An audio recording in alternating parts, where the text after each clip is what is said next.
Bonjour à tous, bienvenue, c'est Angie, on se retrouve pour une review. Ce matin, on va découvrir ensemble l'oracle des créatures légendaires de Séverine Pinault. Donc c'est un coffret aux éditions Le Courrier du Livre. On va l'ouvrir ensemble, on va regarder les cartes une par une et à la fin de la vidéo, on ira choisir un message. Depuis la nuit des temps, les rêves de l'humanité sont peuplés de créatures fabuleuses, merveilleuses ou effrayantes. Dragons, sirènes, licornes et griffons transcendent la vie ordinaire et incarnent aussi bien les différents aspects de notre psyché que les forces primordiales de la nature.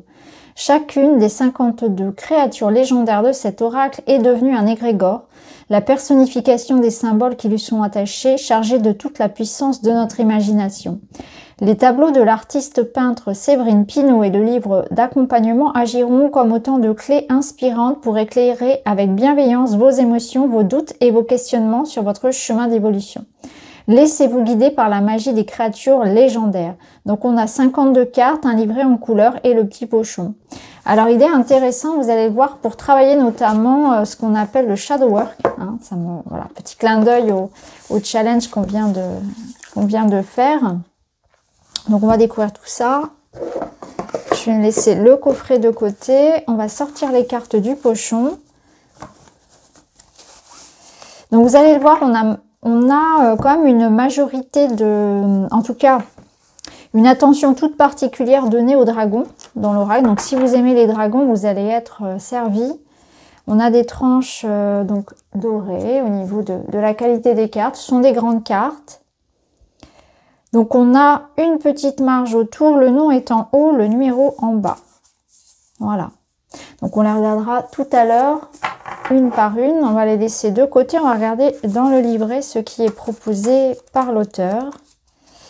Donc on a déjà ici le sommaire où on retrouve facilement toutes les cartes.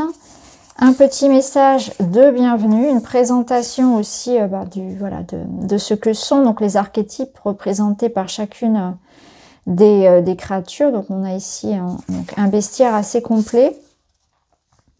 Ensuite on passe aux différents tirages. Donc une petite invitation à se recentrer.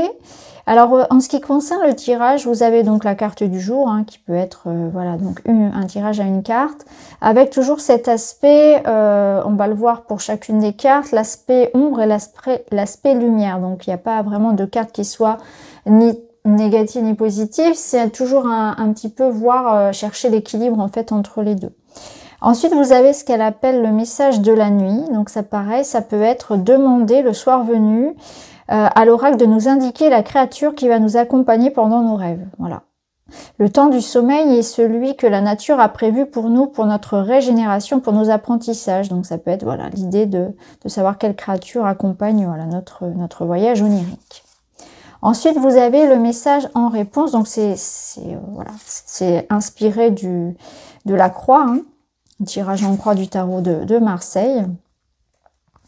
Et le message de l'année qui va être le fait de prendre par exemple 2 cartes pour chaque mois.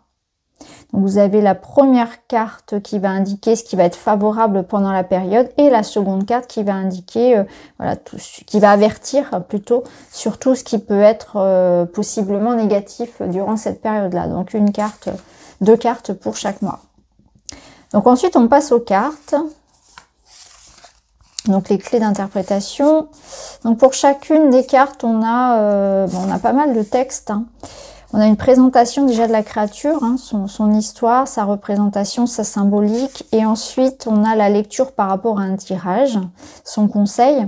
Et on a ici à chaque fois, ce que j'aime bien, c'est un petit récapitulatif côté lumière, du côté de la lumière et du côté de l'ombre. Donc comme ça, c'est bien clair, on se repère bien. J'aime bien cette présentation.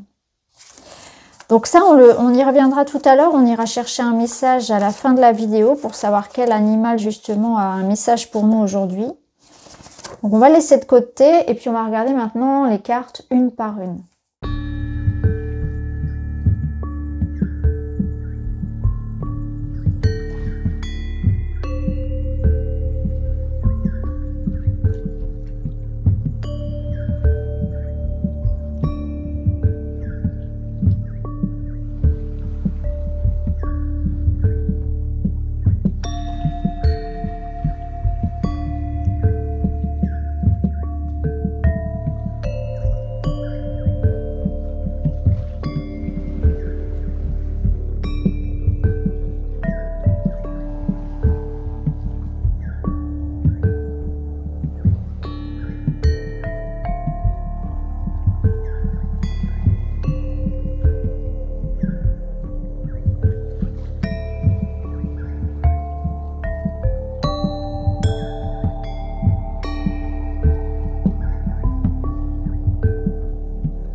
Alors, maintenant, on va aller faire un tirage. On va prendre une carte. On va aller voir quel est le message pour nous. Quelle créature a un message pour nous? Comme ça, je vous lirai ce qu'il y a dans le livret. Ça vous donnera une idée de son contenu. Voilà. Je vous montre un peu plus le dos. Et nous avons la carte du Sphinx. Très intéressant. C'est d'ailleurs l'illustration qui est sur le coffret. Donc c'est la carte numéro 23. Le Sphinx plante ses griffes dans le mystère et vous défie de résoudre son énigme. Le Sphinx était dans la mythologie grecque un être ailé, au buste de femme et au corps de lion qui demandait aux voyageurs de résoudre une énigme devenue célèbre. Quelle est la créature qui marche sur 4 pattes le matin, 2 à midi et 3 le soir? S'il n'obtenait pas de réponse, le Sphinx dévorait le malheureux. C'est Oedipe qui causa la perte du Sphinx en devinant la clé de l'énigme. L'homme, qui marche à 4 pattes quand il est bébé, sur ses 2 jambes pendant sa vie et en s'appuyant sur une canne une fois devenu vieux. Le Sphinx est le symbole du mystère, de l'énigme de la vie. Il est le maître des questions mais règne sur un royaume de silence. Cette créature androgyne est la vivante image des interrogations liées à la sexualité. Ces énigmes nous intiment de nous questionner nous-mêmes, interroger notre nature. Le Sphinx a le charme et la cruauté des félins. Il ne nous aidera en rien à affronter cet aspect de nous-mêmes, mais sa présence dans un tirage signifie qu'il est nécessaire de faire un travail d'introspection. Le non-dit est mortifère. Il faut fournir une réponse et accepter de verbaliser nos préférences et nos orientations sexuelles. Il est significatif que le héros qui résout l'énigme du Sphinx soit Oedipe, qui connaîtra un destin tragique en devenant sans le savoir l'époux de sa propre mère et le meurtrier de son père. En découvrant cette double transgression, Oedipe se suicida. La psychanalyse contemporaine nomme complexe d'Oedipe un aspect du développement psychique pendant l'enfance. Notre Sphinx dans le tirage vient donc nous obliger à nous pencher sur notre animalité, à prendre conscience de ce qui révèle de nos pulsions sexuelles, de notre désir dans nos prises de décision. Dans la vie sentimentale, le Sphinx vous indique clairement que la relation charnelle est importante par rapport à votre questionnement. Il est également là pour vous inciter à une analyse décomplexée de vos sentiments. Résoudre l'énigme demande une grande honnêteté intellectuelle. Alors ensuite, dans le petit cadre, du côté de la lumière, sensualité, attirance physique, séduction, fascination, charisme, introspection positive, se connaître soi-même, lucidité, la sexualité assumée, épanouie, savoir garder un secret, la discrétion, le pouvoir d'attraction et de mystère. Et du côté de l'ombre, perversité, pratique déviante, transgression, hypocrisie, refoulement, déni, luxure, lubricité, amour illicite et tromperie. Donc voilà pour cet oracle, l'oracle des créatures légendaires. N'hésitez pas à me dire en commentaire comment voilà, il résonne pour vous, ce que vous en pensez. Je vous embrasse les amis, je vous retrouve très vite pour une autre vidéo.